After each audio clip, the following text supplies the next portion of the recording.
imagine being snatched by Al-Qaeda whilst riding your bike in Mali, then to top it all off, being held captive for almost 6 years. That's exactly what happened to Stephen McGown, who was the Islamist group's longest held prisoner. He details the ordeal in his new book, 6 Years with Al-Qaeda. He joins me via Zoom to share his story. A very good morning to you. 6 years is an incredibly long time, and I'm just wondering if writing the book was a cathartic process for you. It's been quite a process, I must say. Obviously, this whole thing took place during COVID, so everything has been done by Zoom calls. But it has been cathartic, I must say. It's quite strange. I was actually reading my own book a few days ago, and it's quite funny, I suppose, coming out of a situation like this where you're sort of in denial for yourself, but if it was somebody else's story, you would find it quite something. So it actually brought me to tears a few times reading my own book, which was a bit peculiar. I mean, I just read some of the information. Sorry, I read some of the information that was sent through before I spoke to you, and I mean, it's really it's something that hits in the gut of your stomach. I went to Mali a couple of years after you and asked about the situation there at the American embassy because it was pretty volatile. I mean, do you think you could have done it differently? Were you naive, do you think, in putting yourself out there?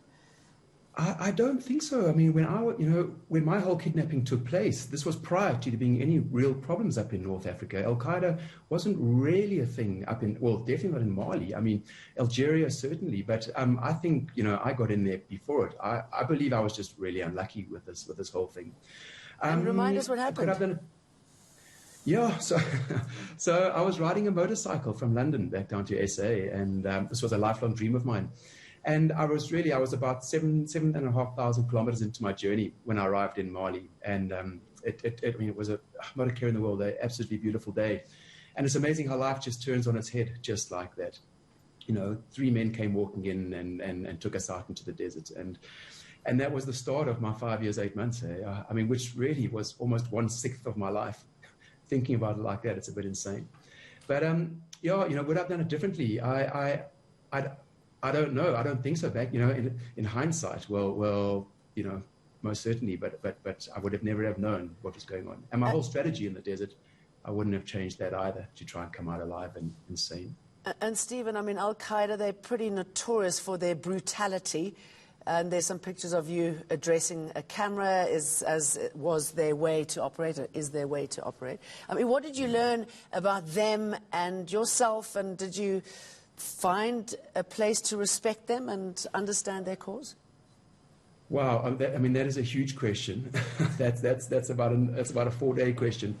But I suppose, did I respect them? At the end of the day, if they were to put their weapons down, they would be just normal people like you and I. You could sit and have a coffee with them and have a normal conversation with them. Most of them are illiterate, and most of them are pretty ignorant, thinking that the world's flat and all sorts of other strange things. But their senior management are very intelligent. I mean, they are the strategists behind the entire organization. A lot of them, though, have recently been killed. I've read on a few news sites. So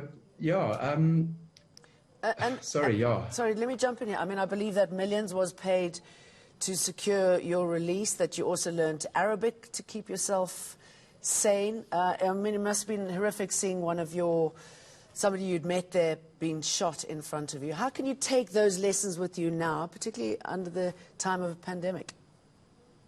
Well, I mean, that's the thing here. You only have today. Tomorrow is certainly not a given, and yesterday is gone. So you only have today. I mean, yes. I mean, Martin, the German individual, he was shot on the actual day of the kidnapping, right there in front of us. So it's about living for the moment, and this whole COVID thing, I think it's really about having perspective in life. To be fair, and my wife and I, we haven't actually found this too difficult, and I suppose it's because we do have perspective. And I think a lot of people in a year's time will look back at COVID and they will say, well, we worked through it, we got through it, we made sense of it, and we got out the other side, and we're actually better people for it because we only really grow in tough times, I believe. On normal days, we just wing it. We get through. We live from 9 to 5. We get into our routines, And we actually forget to think about what we're really doing. We become just robots. It's only when you're thrown out of your comfort zone, completely out of your depth, that you really grow and actually figure out who you are.